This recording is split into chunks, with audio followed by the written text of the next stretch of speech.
الحمد لله رب العالمين وصلى الله وسلم على سيدنا محمد وعلى آله وأصحابه أجمعين. We reached last time with the topic of الطحاوية, to what الطحاوي said: ونقول الله أعلم فيما اشتبه علينا علمه.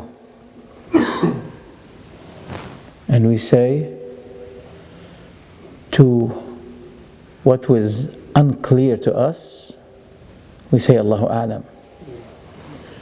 Not involving ourselves in claiming things just to fix or to pretend that we have some knowledge. It is of wara'. It is of wara'. Wara' means the precocious person who puts between him and haram many barriers of halal. Precociously. This we call that wara'. It is of taqwa and wara' that you say Allahu A'lam. That's good. But don't remain ignorant. Don't be away from seeking knowledge, because you're going to say always Allahu A'lam, Allahu A'lam, Allahu A'lam. So until when? Did you get the point? It is good to say Allahu A'lam. But you will be always saying Allahu A'lam as long as you don't get knowledge. I hope this is understood to you. It was narrated that Imam Malik, rahimahullah, a man came to him and asked him about 40 matters that he needs fatwa from. He gave answer to 4. 36 matters, he said Allahu A'lam. So the man said to him, I came to you from far place, and I have took difficult burdens to reach to you, and he gave answer for 4 matters only. Then Malik said to him, get back to your cattle, ride it back, and go. Go to the city where people sent you to ask me these questions, and tell them that Imam Malik says Allahu A'lam for 36 matters, and he has knowledge about 4 only. This is really a noticeable story, which shows that people have no problem. Those leaders of Islam, they have no problem to say Allahu A'lam. The devil may have come to him and said, it's critical. Only you have 4? Can't you fix? Can't you say coincidentally yes, no, yes, no? No. As I mentioned before, Ali radiallahu anhu said, Allahu A'lam, how cool my liver is to say it. Doesn't heat my body to say Allahu A'lam, to say I don't know. I have no problem saying I don't know. Then الطحاوي said, وَنَرَى الْمَسْحَ عَلَى الْخُفَّيْنِ فِي السَّفَرِ وَالْحَضَرِ كَمَا جَاءَ فِي الْأَثَرِ. He said, we agree with wiping over leather socks for ablution, whether on a journey or otherwise, as it has been related in the reports. خُفَّيْن. But here there's an additional information that الطحاوي did not include, and that is خُفَّيْن, جَوْرَبَيْن and نَعْلَيْن. Not only خُفَّيْن, yani even the socks you can wipe on them, even the shoes you can wipe on the shoes. The shoes themselves you use outside, you can wipe on them as well. They have the same ruling. What is the evidence? The hadith of Al-Mughira ibn Shu'bah, that the Prophet ﷺ was wiping on the 2 socks, 2 khuf, 2 shoes. There's a slight weakness in one of those narrations, but it is supported by other narrations that raise it to become Hasan. So if this is Hasan, then we can use it. There's nothing wrong with that. Whether there are holes in the socks, that doesn't change it factually to be factually, in reality, to be considered socks. I mean, if your socks have holes, do you still call it socks? The answer is yes. Okay, if they are very thin, some people give fake conditions, like if your skin can be seen through that socks, that means you can't use it. If your skin cannot be seen through that socks, that means transparent. You cannot use it. If it's very thin, you can't use it. If it's thick, you can use it. If it has holes, you cannot use it. Why? There is no socks, but the water will be leaking through the socks to the skin. And we still, as long as it is used as socks, we still call it socks, there's no problem. But wait a minute, here there's a question. Why Tahawyah brought this issue? And we know that this is a fiqh matter. It is not aqeedah matter. Right? Do you agree with me? It is a matter of ahkam rulings. It is not a doctrinal matter. Why did he bring it here? What is your answer? When it became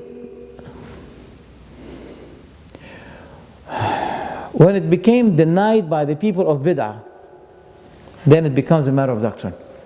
Look, every matter of ahkam, it is linked to a matter of aqeedah. For example, praying dhuhr. Praying dhuhr. How many rak'ah? 4. Is it a matter of ahkam or doctrine? Ahkam. Ahkam, not doctrine. It is. It is a matter of doctrine. Because you're performing 4 rak'ah based on a doctrine that this one has to be 4 rak'ah. If somebody came and said, no, we can pray Salat al-Dhuhr 3 rak'ah, is it a matter of ahkam now or a matter of doctrine? Doctrine. Doctrine.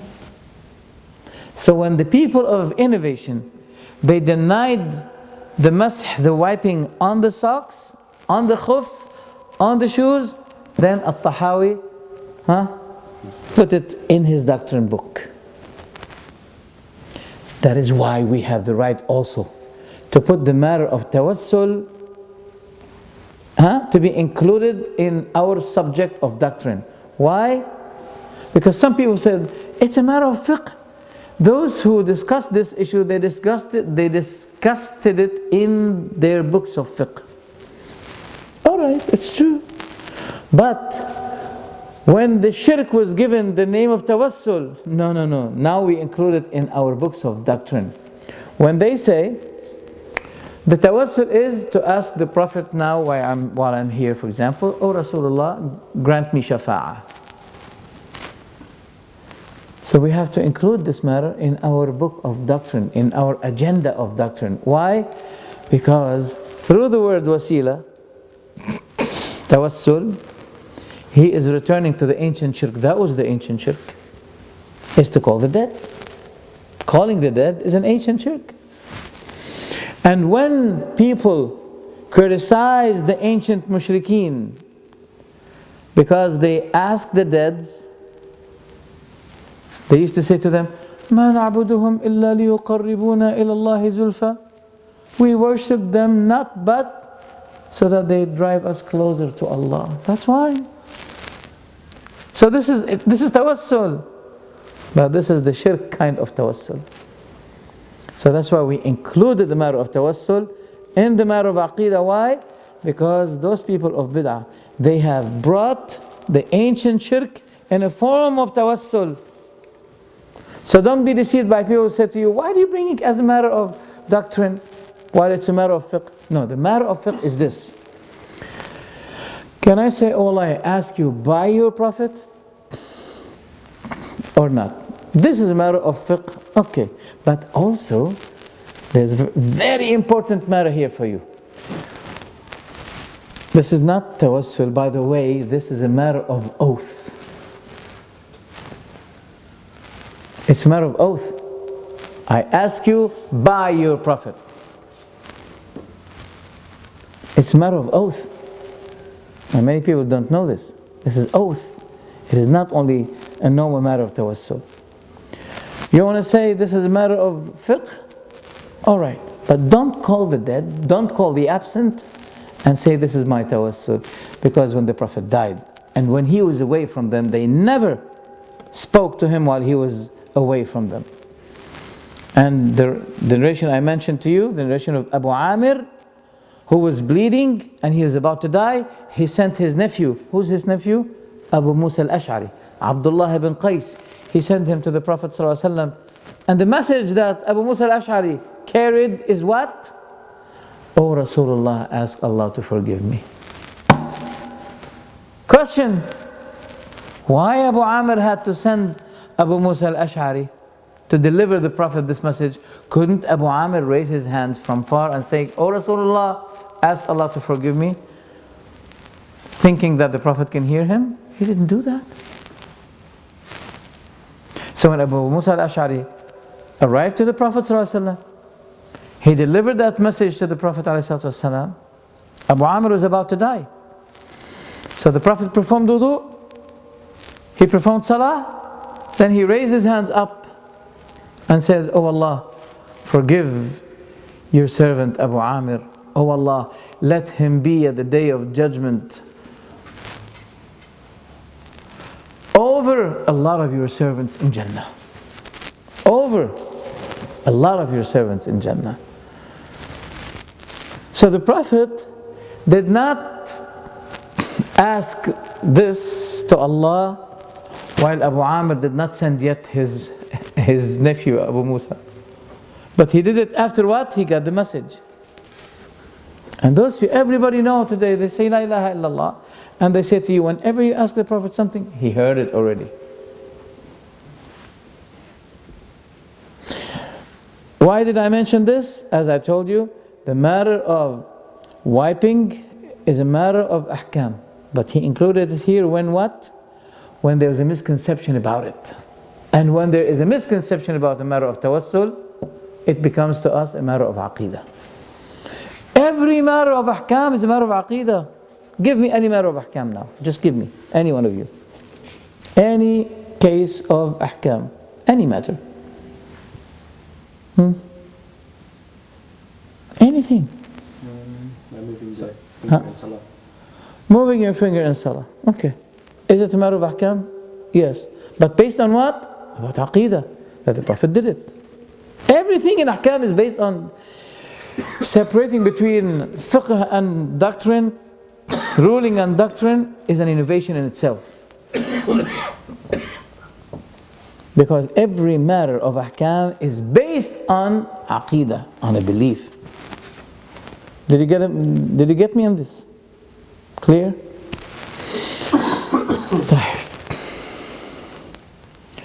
When the Prophet ﷺ,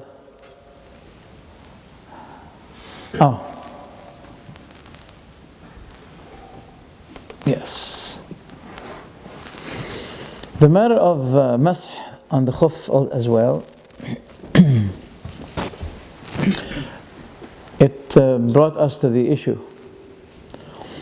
that do we wash the feet or we wipe on the feet? I think you remember this, I mentioned it with details. The Shia say no, we only wipe. What do we say, Ahlul Sunnah? Wash. We wash. So it's a matter of doctrine. They claim that they wipe because what they heard from the relatives of the Prophet that you can only wipe. Okay? But the truth is that authentically narrated that the Prophet ﷺ, when he saw the companions of Rasulullah ﷺ, when he saw them only wiping on the skin like this, bringing water, he said, وَيْلٌ لِلْأَعْقَابِ مِنَ النَّارِ, woe to the back of the feet from hellfire. Then they understood the message. And they started to wash the feet instead of wiping the feet. Bye. Subhanallah. I wish that someday the Shia will recognize that they did not make wudu at all in their life. They never took wudu in their life. May Allah grant Ihsan Ilahi Dhahir mercy. Have you heard of him? Ihsan Ilahi Dhahir? He was a friend of mine when I was at your age. We were close. Alhamdulillah, I didn't get in contact with him much. But we have the same message, me and him. And I have collected all of his books and took the most beneficial things and combined them in a book called A Calm Dialogue Between the Sunnah and the Shia. It's available on the internet. Hiwar Hadi. A quiet or calm dialogue between the Sunnah and the Shia. Because, mashallah, may Allah grant him mercy, before he died, he was very tough against the Shia. Very tough. His nature, the way he speaks, is very strong. Rahimahullah. And he was assassinated by the Shia. There was a debate between the Sufis and Ahlul Hadith, and those Shia, they brought a child who has a small basket of flour. And inside that flour there was what do you call it? C4. Syntax. Mm-hmm. He put the flour and he went out. And it's exploded.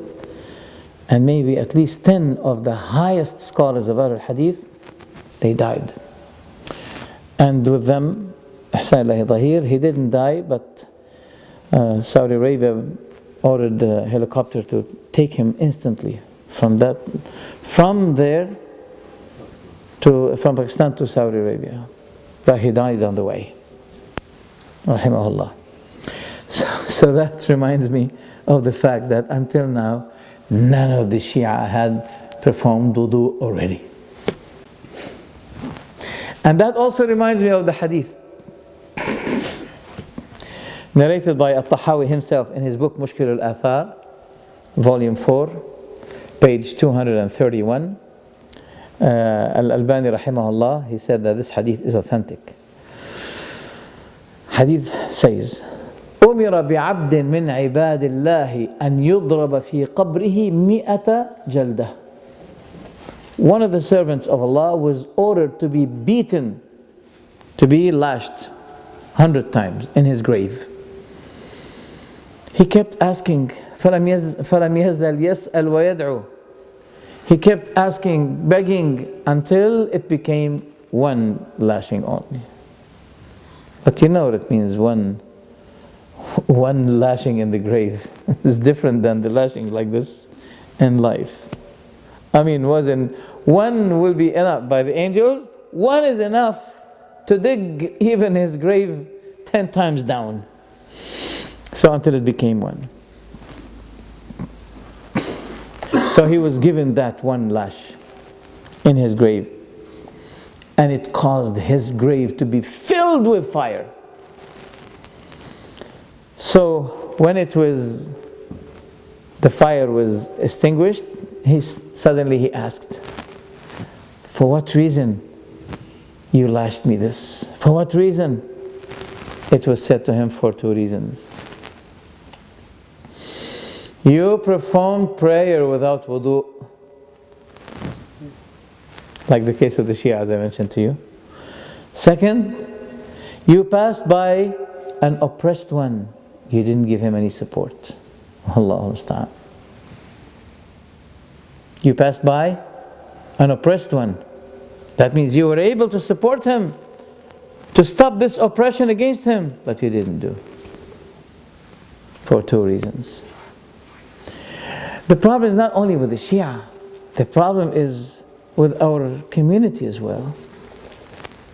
Have you seen those who perform wudu like this? When they want to wipe their head, they go like that, bring some water, and then they cover back. Have you seen those people? You saw them or not? They go like that only. And that's enough. It is not enough. The wudu is not complete. What should we say to them? The Prophet saw a man that performed wudu and he left as the size of the nail which water did not reach. He said to him, repeat your wudu and your salah that you performed.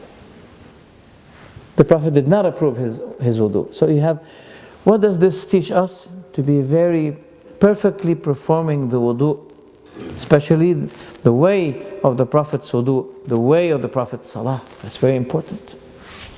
So that means that this person was praying, was taking wudu, but he wasn't really carefully doing this perfectly. That's why he deserves this. Then الطحاوي said, والحج والجهاد ماضيان مع أولي الأمر من المسلمين برهم وفاجرهم إلى قيام الساعة لا يبطلهما شيء ولا ينقصهما.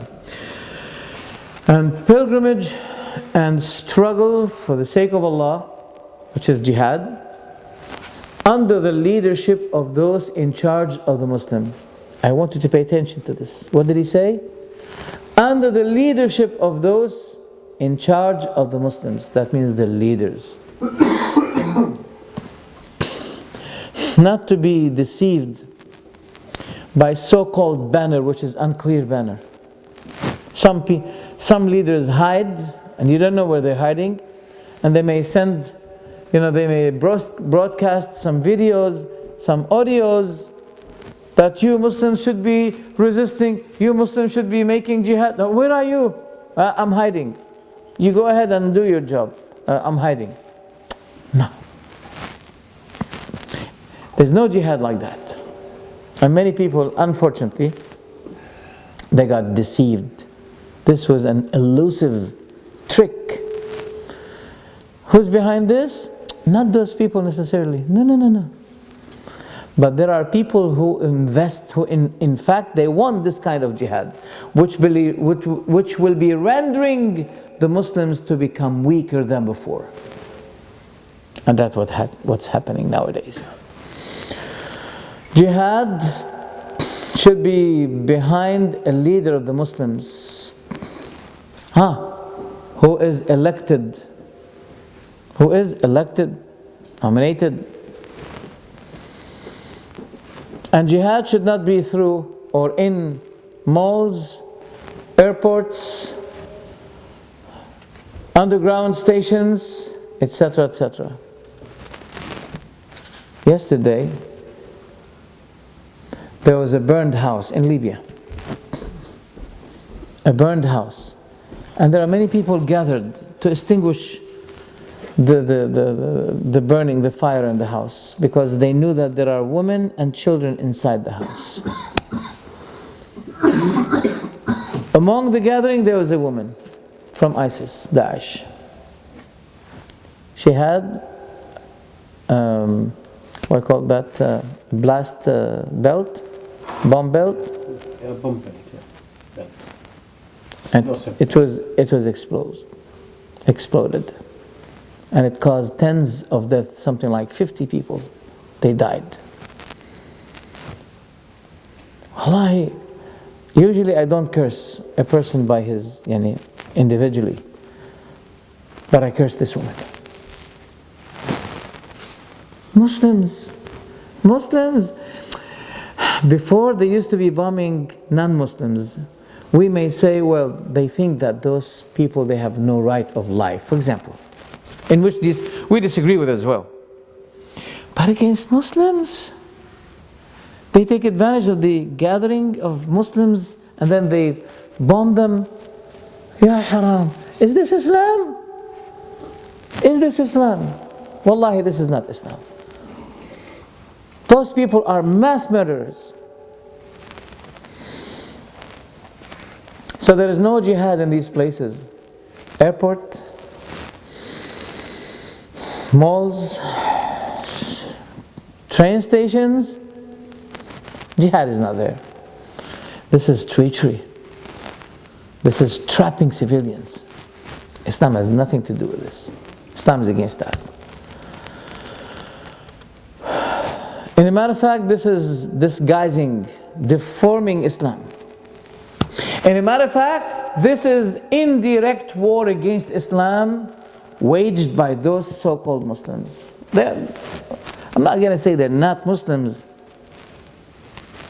but this is a war waged against Islam by those stupid Muslims, ignorant Muslims. How can this happen? In the matter of jihad, go ahead. In jihad, they distinguish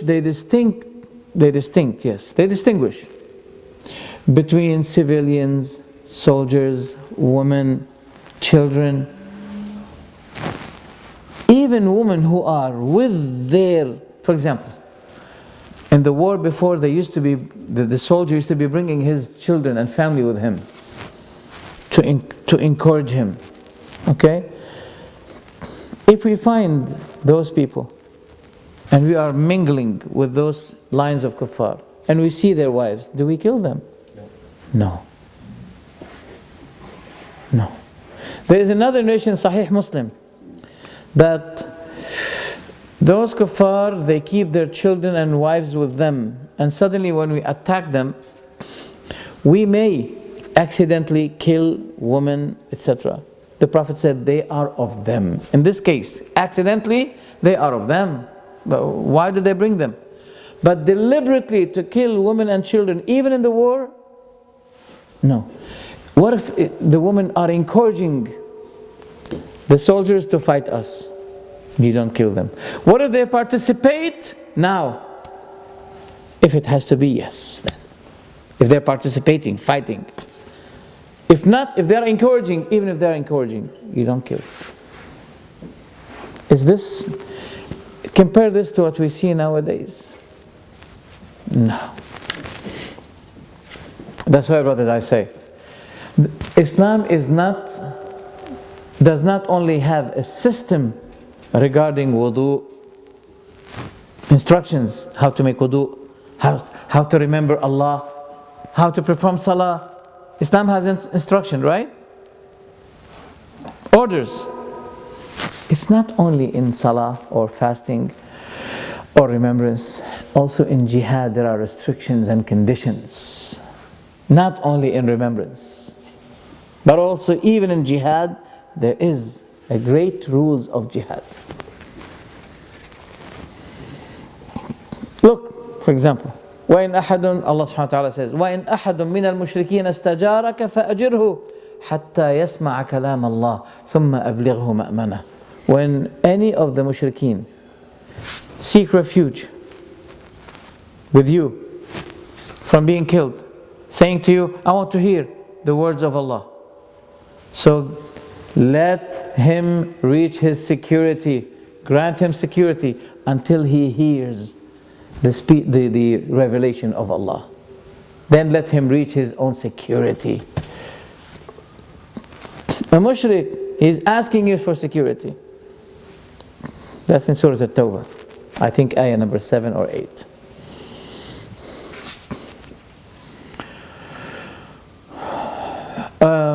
As he mentioned, Hajj and Jihad, they are always both going on with the Ummah until the Day of Judgment. There's no stop. Hajj on the Ummah, on the Muslims, is obligatory every year. Every year Hajj is wajib. Is that correct? Yes or no? Yes? On the Muslims is wajib, obligatory every year. You agree with us? All of you? Who said no? You said no. Why? Maybe once in a lifetime, maybe for a person if he's got the himself. I'll repeat the sentence and I want you to catch what I meant. Hajj on the Muslims is obligatory every year. You still on your position? On the whole Muslims is obligatory. That means there is no year that Hajj should be stopped. But Hajj individually is obligatory once in your whole life. Now you got the point. Yes. Sometimes I put it that way so you can activate with me and the information will stick more.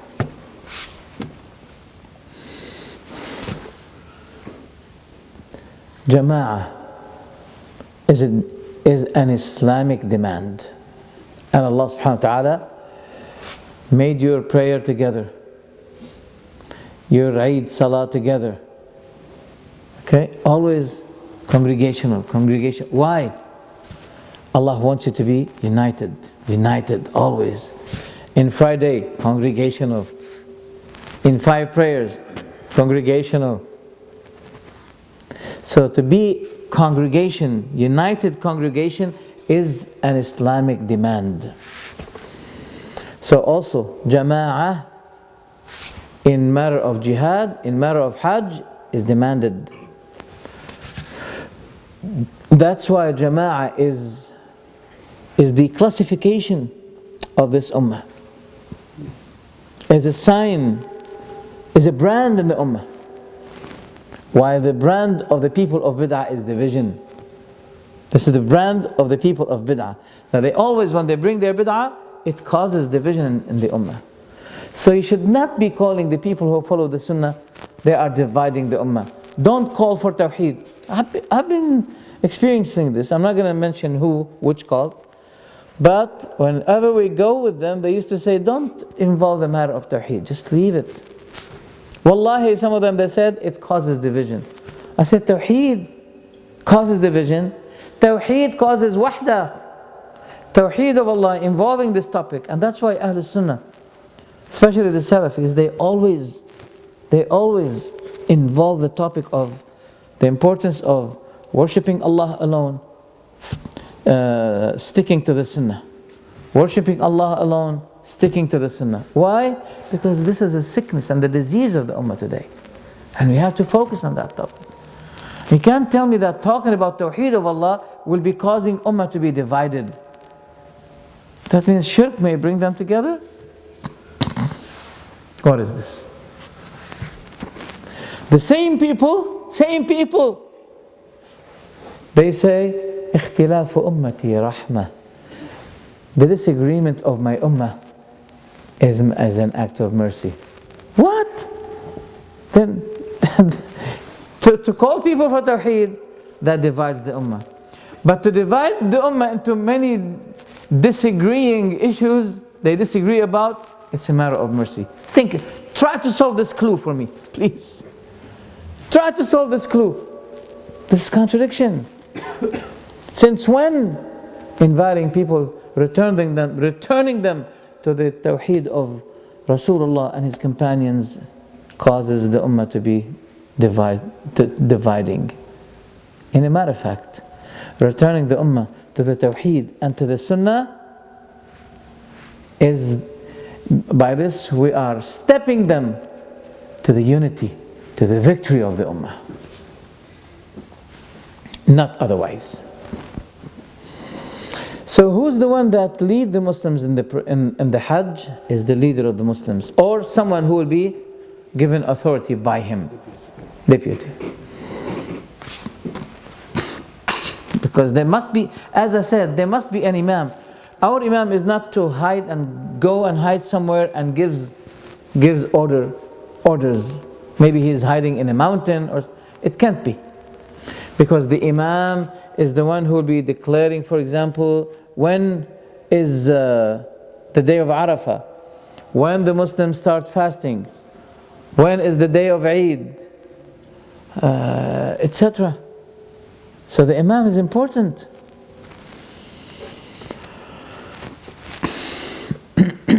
And Ahlul Sunnah, they perform Hajj with their leader, with their imam. What is the evidence? The Prophet said, الصوم يوم يصوم الناس. The fasting is when the people fast. والأضحى يوم يضحي الناس. And the adha, sacrifice, is when the people make the sacrifice. It's is giving no consideration to someone who said, no, I disagree with that as an individual. This is very important. Fighting the kuffar is of two categories: defendants and attacking. Attacking for what? It will come. Defendants is when the Muslims, for example, are in a very weak situation. If the enemy attacked them and they are in a defense situation, then this is obligatory. But seeking to fight for the cause of Allah in order to unblock the way that had been blocked on them, so that the word of Allah can be reached, this is not obligatory. This is not obligatory on every individual. This is obligatory on the ummah as a whole, not on every individual. Alaikum salam. Okay? For example, if now, for example, we have to be patient for what's happening in Israel. You know, they occupied Palestine, etc. But if soldiers come to my house and they attack my house, and I fear for my children, my daughters, my etc., should I be defending or not? Sure, there's no doubt about that. There's no doubt about that. The second kind, which is qital talab. Talab, that means requesting people to become Muslims, otherwise they'll be fought. Because there are always people who step on between you and those who may need to know the truth. Those, we're not saying that you should be killing everybody, just like what those people ISIS do. Now they are even taking the Muslims as shields for them. Muslims, not kafirs, as shield for them. So those who are stepping on between, they said, no, you can't invite people for your religion. Then if we are big army and we have an imam, then yes. Otherwise, no. Because always, as I mentioned before, da'wah is very important. It doesn't stop. The Prophet did not stop performing salah on Al-Kaaba, expecting persecution. He always used to come there and pray. Sometimes they persecute him, sometimes they mock him, sometimes he never stopped. The da'wah should be having a weapon. Whenever people said no da'wah, and we have weapon with the imam, then they should be fought. Which means to say, if, for example, if in this country they said, you want to put a table outside, bring some pamphlets and invite people for your da'wah, for your religion, we don't say no to you.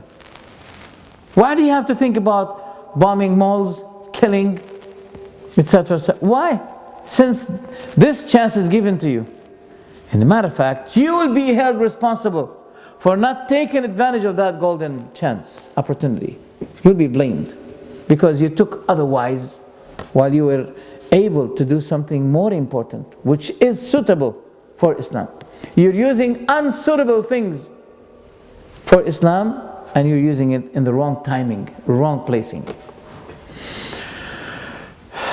Jihad also has 4 stages, and I want you to tell me to which stage we belong here in this place.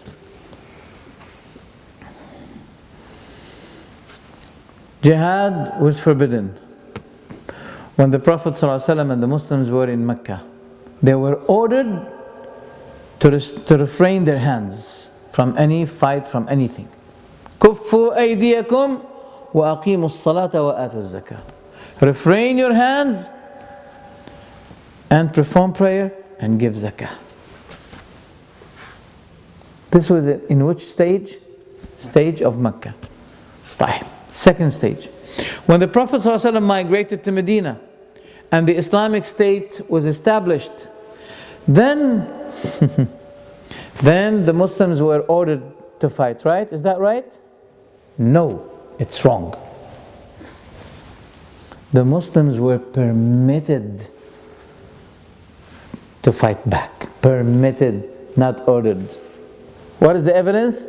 In Surah Al-Hajj, Allah subhanahu wa ta'ala said, أُذِنَ لِلَّذِينَ يُقَاتَلُونَ بِأَنَّهُمْ ظُلِمُوا وَإِنَّ اللَّهَ عَلَى نَصْرِهِمْ لَقَدِيرٌ. Those who were fought, those who are being fought, they are permitted now to fight back. And Allah, to grant them victory, is able, powerful.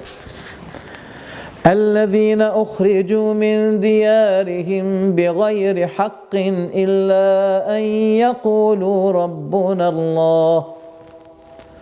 Those who were driven out from their houses apart from truth, but only because of one reason, that they said, our Lord is Allah. So they were what? Permitted. Not ordered? No. Because this was a preparation for a next stage, and that is to be ordered to fight.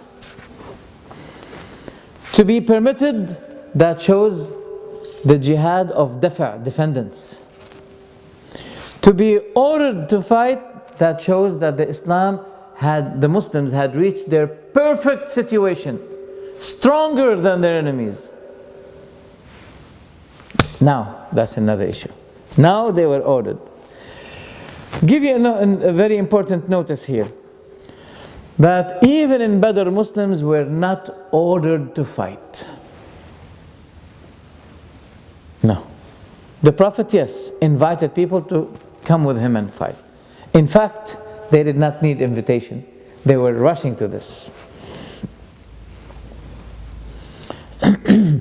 Badr also was not a prepared war, because Allah subhanahu wa ta'ala let Allah let the Prophet and his companions and the kuffar of Quraysh, they meet without any previous appointment. Both, they did not mean it. Abu Sufyan had his own convoy, caravan going to Syria, Asham, for trade, and the Prophet was targeting that. So the Prophet was targeting them, but he did not mean to fight. But suddenly they met and they fought. Any other war was not ordered by the Prophet. The Prophet was inviting and people, except in one war. What is that? Tabuk. Now, in this war, Muslims were ordered. And that's where we know the story of Ka'b bin Malik, when he did not join the Muslims. You know, in the story of Tawbah, the story of those people in Surah Tawbah. So, subhanallah, in all the fights, among all the fights that the Prophet ﷺ fought, there's only one obligatory. One. So why did we say that in the Makkah stage, you're not supposed to be fighting, you're not allowed to fight? Many people, Abu Jahl, Abu Lahab, they used to be swearing at the Prophet, insulting the Prophet ﷺ, even abusing him physically. And none of the companions did anything. Why? Whoever will be fighting in this stage will be disobeying Allah and His Messenger. Even in this stage here in Britain, will be a matter of disobedience to Allah and His Messenger. Why? Because in this stage, you'll be causing harm to the other Muslims and to the da'wah. And in fact, you'll be giving more capability to the non-Muslims to be having more controls on the Muslims. Did you understand the trick now? Why some of those ayahs says there are many scandals that those people who are claiming for jihad, they had some behind door set up. So you have to be careful. Second stage, as I mentioned, when the Prophet migrated to Medina, they were permitted to what? To fight. Permitted to fight back. Because Allah said, those who are being fought are permitted to fight back. Permission here. Okay. Third stage, ordering the Muslims to fight. As Allah said, وَقَاتِلُوا فِي سَبِيلِ اللَّهِ الَّذِينَ يُقَاتِلُونَكُمْ, and fight for the cause of Allah those who fight you. وَلَا تَعْتَدُوا, but don't transgress. Don't exceed the limits. فَإِنَّ اللَّهَ لَا يُحِبُّ الْمُعْتَدِينَ. Allah does not like those who exceed the limits. Okay. Fourth stage. When the Muslims became very strong and they are influential in the peninsula, and Quraysh found itself losing control, then the Muslims, yes, were ordered to fight shirk and those who defend shirk wherever they find them. But by the way, the soldiers of Islam, not anyone alone, wherever you're walking, for example, in the desert, and you saw a kafir, oh kafir, kill him. No. When Allah said to the plural, to the وَقَاتِلُوا, and fight, this is a command for plural. Who are those plural people? The soldiers, those who are under command of the leader. Not anyone at any place, against anyone, civilians, etc. No. That's why we had to keep our mouth shut.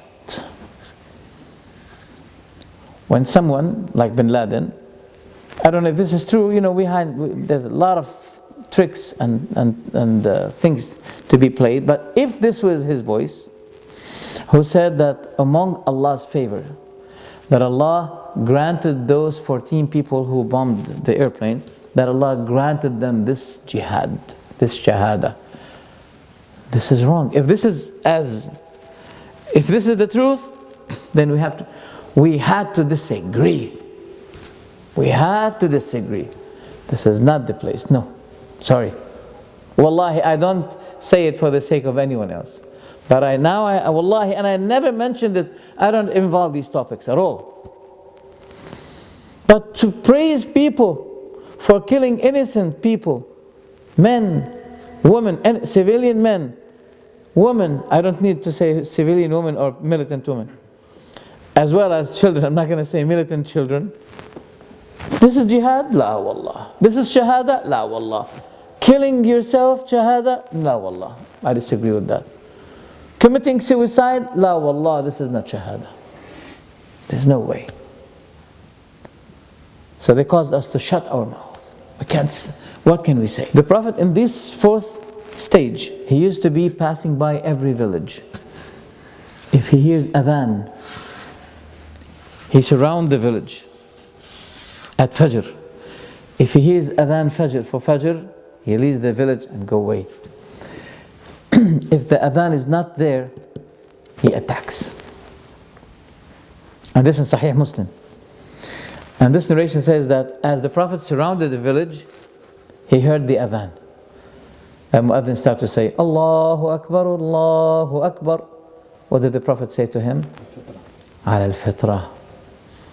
That means naturally people that know that Allah is greater than anything else. Naturally. And this is a reply against those who pretend to be or deceived. I don't know. Those who defend Allah's existence. Yes, Allah has existed. Yes, let's debate on that. Naturally, the Prophet is saying, when someone said Allahu Akbar, he said this is going simultaneously. This agrees with the natural disposition. But when the muadhin says Ashhadu an la ilaha illallah, the Prophet said, you went out of fire by saying Ashhadu an la ilaha illallah. That's different. So the Prophet left the village and went away. So this is the fourth stage. Now tell me, which stage we belong to here? The first one. But you know, there's something more than that. In this stage, we are weak, but we can give da'wah. In the stage of the Prophet in Mecca, he was weak and he was not allowed to give da'wah. And we're not doing the job. We're not. We should be advantagists. There's a Christian cult called 7 Day Adventist, right? 7-day Adventist. Yeah. So they're taking advantage. Okay. We have an advantage here to invite, to show, at least if you're ignorant. Okay, learn the characteristics of Islam, the morality of Islam, and practice it among people. Wallahi, people will love you. Wallahi, I have some neighbors, some people, they said, when we see people like you, we charge those media people that they're liars. How many people, they said, I disagree with what they're claiming. I have my neighbor, he's very good. We have Christian neighbors. I was in Plymouth, and once the wife, she forgot the house opened. She forgot to close the house. My son, he was something like 15. He was terrified. He thought that there are thieves inside. He went, he looked, he made sure that there's no theft, nothing. He went out and he closed the door. The wife was afraid of her husband, that he may blame her after she left the house. They went inside. She knows that she left the door open. She was wondering who closed it. And there's nothing, everything is inside the house. We had to tell her that we sent our child, we saw the house open, and we had to check, and then she was very happy with this. She was very happy with this. She thanked God that she has good neighbors who will be, brave enough to do such thing. You know, when we had our day of Fitr, Eid al-Fitr, this woman baked cake for us. With her husband, they knocked on the door in the morning, they said, Eid Mubarak. Subhanallah. How many people there are Muslims secretly? I sent you, did you check it? Yeah, I did. Subhanallah. A woman from Belgium, a Belgian woman. She was, yeah, go ahead. A woman, she said, I'm white, I'm blonde, etc., etc. I'm Belgian. She realized that the one who speaks to her on the phone, as if she has Arabian accent. She said, are you Muslim? Are you Moroccan? She said, yes, I am. Are you Muslim? She said, yes. Then suddenly she said to her, Assalamu alaikum. Oh, the woman was shocked. How come? She said, I'm not Muslim, but I was learning from my husband, etc. She has a long story. You can spread it to the brothers, inshallah. And finally, she said, since I remember this, now I have to say in front of you, Ashhadu an la ilaha illallah wa ashhadu anna Muhammad Rasulullah. And she knows some Arabic. She said it. Oui, allô?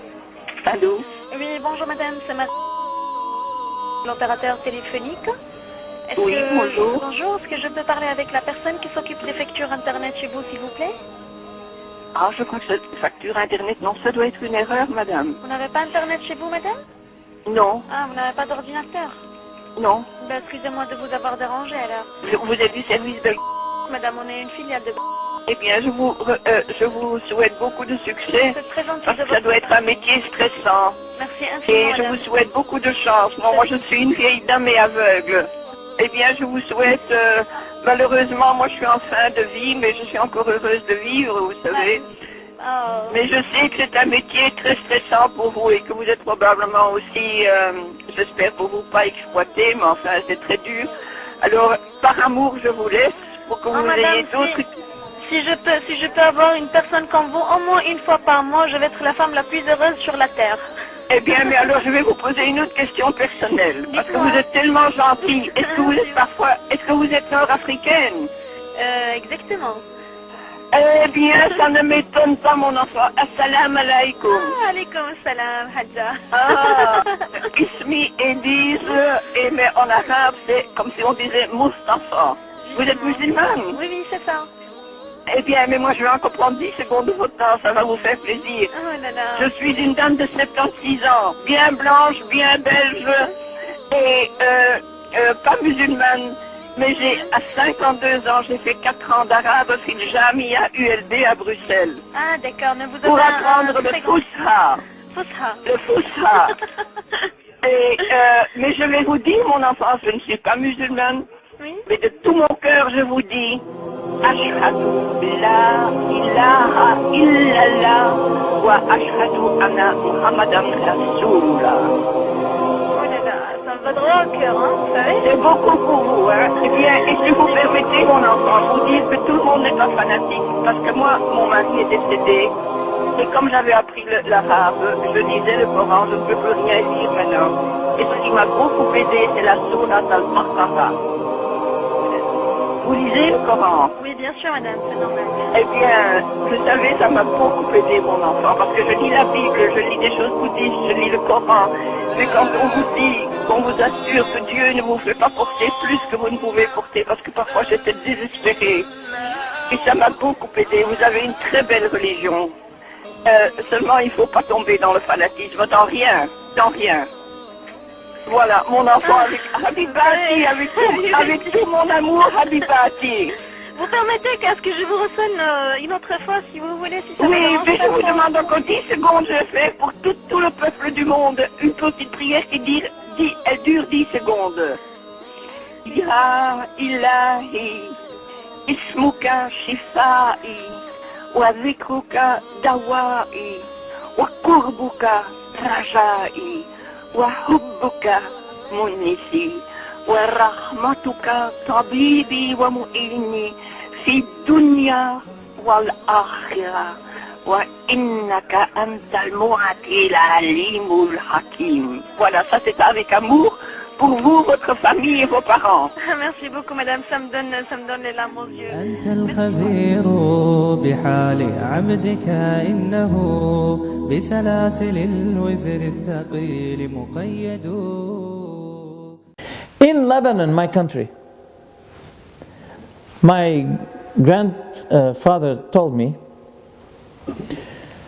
that many priests, when they pass by, because you know in Lebanon, Muslims and Christians are mixed, too much, just like that mixed.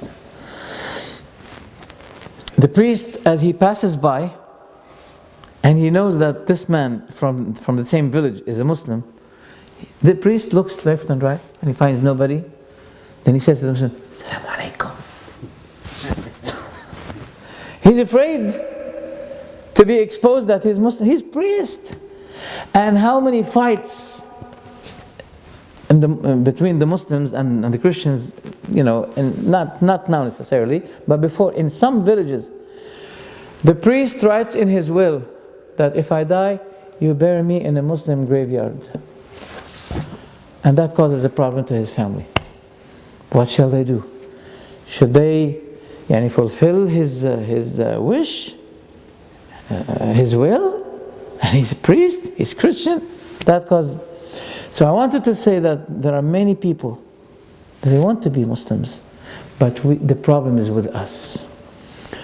When those people feel lonely and there's no Muslim countries to support them in case they had trouble with their people, to sponsor them, to care for them, they had to remain as Muslims secretly, yet everything publicly they practice as Christians. Yes.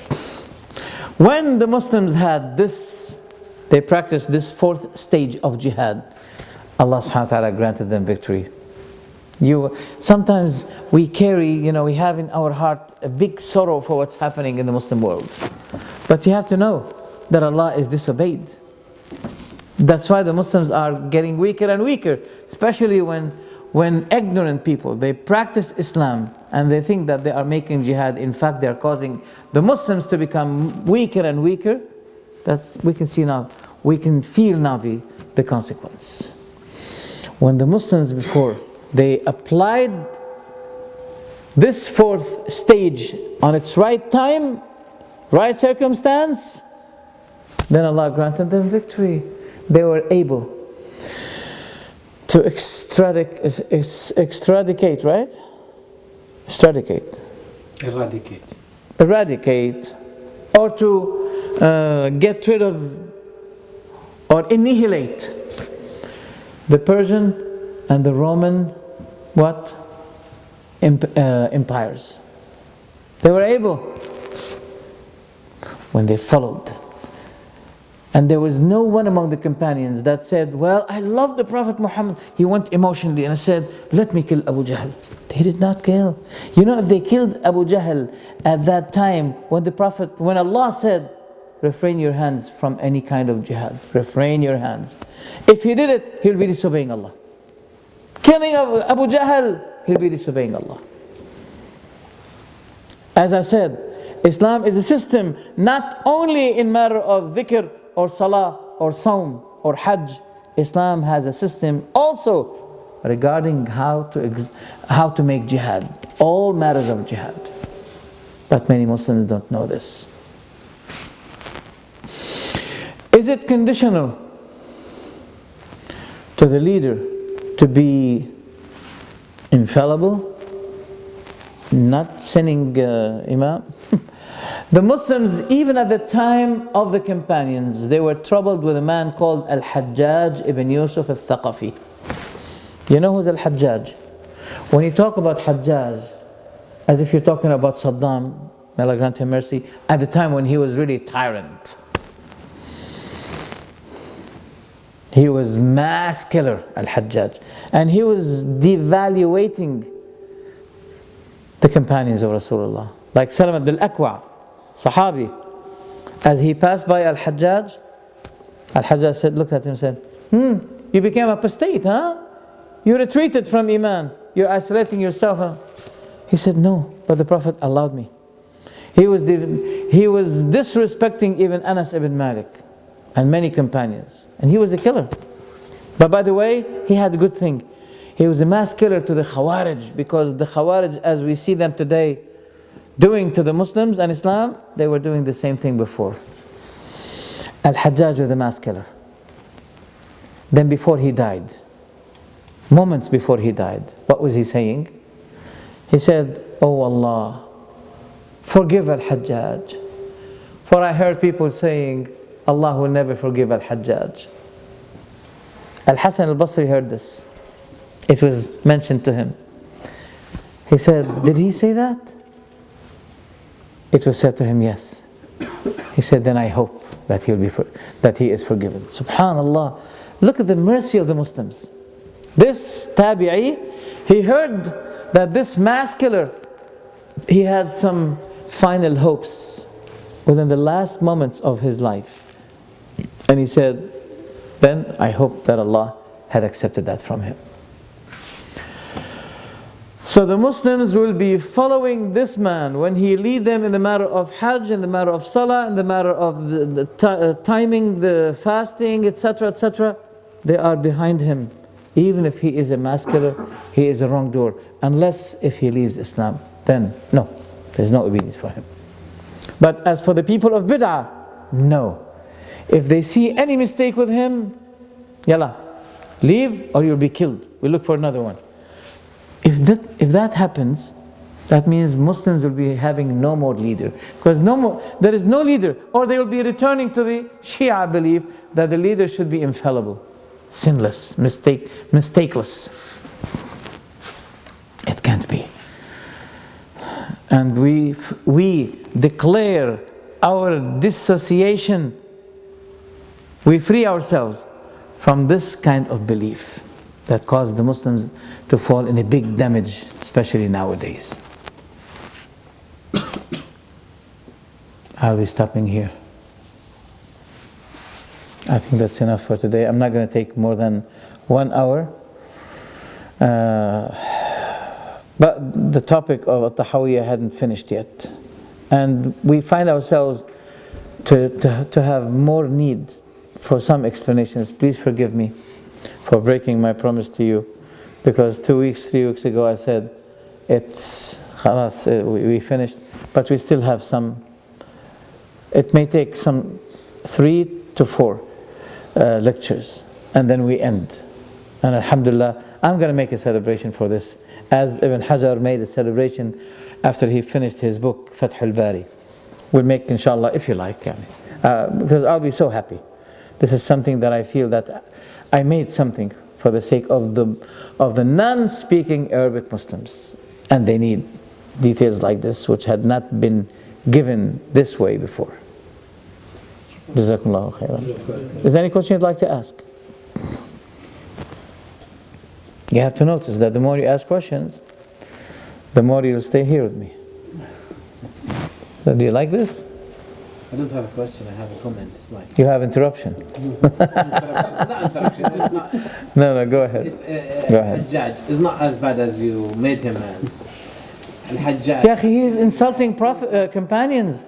He did. He killed many companions as well. He killed Khawarij more. He killed a couple, or maybe just. Anyway, but he did some futuhat. Did we deny that? Did we deny that? Didn't I mention? Excuse me. Did I say that he has a good thing that he was fighting the Khawarij? I mentioned it. Yes, I know. Not just Khawarij. He actually he conquered Sindh and Hind, India and Pakistan. And No. Hajjaj was not a leader. Ya akhi Kareem. he used to say He was under the leader Abdul Malik ibn Marwan. He was a wali. He was given authority to lead, to be the leader of Al-Kufa and Iraq, and he was in Damascus. Then Abdul Malik bin Marwan shifted him to Iraq. That's it. no, If you're talking about Muawiyah, yes, that he went. and Hajjaj as well. Please go back and check. No, you go back. When you bring something, you bring it, not me. I know Al-Hajjaj did conquer a lot of areas. Spread the Islam further. I I don't. know for a fact I can bet you, but haram. No, don't go too much emotion. No. I said to you simply, أخي, اسمح لي شوي, الله يرضى عليك. If everybody will be bringing these issues like this, we can't control. I can't accept from you saying that about Hajjaj. What did I say? Wasn't as bad as people make him. He was actually. It's the Shia who say that about him. No, it's the Sunnah. No. They say he is a mass killer. Even the Sahaba. He killed many Sahaba, and he was disrespecting them. And there are in Sahih Bukhari and Muslim. He said, excuse me. And he said to, what I quoted is from Bukhari and Muslim. He said to Salman al-Akwa, اعتددت على عقبك, and he was disrespecting, humiliating Anas ibn Malik. Come on, Sheikh. We don't need to spend time to defend. Don't speak through my speech. We don't need to spend any time defending someone like this. I mean, even if he has some good things, we should not be arguing about that, especially when it comes to the. You were arguing against anyone who insult any companion, and he was insulting many companions. Now this is another topic. As for what you mentioned, that he went to Sindh and India, etc., spreading Islam, I don't mind what you say, but I say you bring it. And he said to me, no, I bet you, not I beat you. Did you say I beat you or I bet you? No, I would dream of beating you. Okay. You bet on that. I didn't deny it yet. I said bring it. Okay. Bring it, and then. Okay, I will. And what did I mention? I showed the mercy of the people towards him, even when he was saying, "Oh Allah, forgive Al-Hajjaj." For people said, "Allah will not forgive." And Al-Hasan al-Basri said, "I hope so." But what did I insult him? So you're defending him? Don't put yourself in this position. Allah alaykum. Barakallah feek. Yes. You know, the Hanafis, they obviously don't pray like each feet. How do you praise Al-Hajjaj? When the Prophet ﷺ dispraised him, describing him that he is mubir. That's what the Prophet said. 2 persons will emerge from At-Ta'if. One of them is mubir and one of them is a liar. and al-Hajjaj is the Mubir. Mubir means serial killer, excessively killer. So there's no way to defend him, while the Prophet had described him that he is a massive killer. And you don't do Rafi al-Dain. Did Imam Abu Hanifa teach this, or is the prayer allowed? We'll discuss this later because that may take time. But I don't know if this was Abu Hanifa. There is a narration that says, you can keep a space between your foot and the foot of the other. And as far as I remember, that it was judged to be a weak narration. Okay, but I don't remember it now, so I can't speak without knowledge. Inshallah, I'll be responding to this question on the next week, inshallah ta'ala. Okay, but I'll refer you to get my video, not to buy my video, to get it in YouTube. Fixing your rows in the prayer. I have full details, very important details. Okay? Barakallah feekum. Subhanakallah wa bihamdik, shalla an la ilaha illa anta, astaghfiruka wa atubu ilayk. Barakallah feekum. Thank you very much.